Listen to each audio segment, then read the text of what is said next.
So next यहाँ पर हमारे पास एक और लॉ है, वॉन रेस्टॉर्फ इफेक्ट।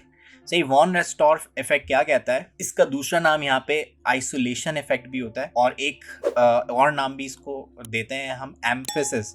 ये भी डिज़ाइन का एक बहुत इंपॉर्टेंट प्रिंसिपल होता है, एम्फेसिस, के आपको कोई चीज़ बिल्कुल अलग से दिखानी है तो आप उसको बाकी के ऑब्जेक्ट से अलग कर दो। जैसे यहाँ पे सब स्क्वायर्स हैं बट यहाँ पे सर्किल बना दिया उसको। तो खैर ये आइकन है, इसकी एग्जाम्पल हम देखते हैं।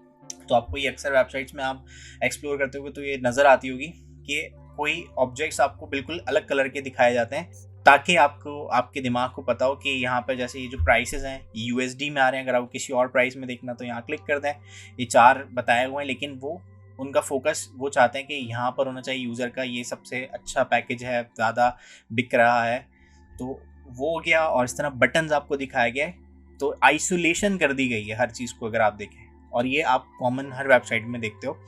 तो ये वॉन रेस्टॉर्फ इफेक्ट होता है, जो आप अपनी वेबसाइट में यूज़ करके यूज़र को प्रोवोक कर सकते हो कि भाई ये वाली चीज़ आपने खरीदनी है और यहाँ पर क्लिक करना है।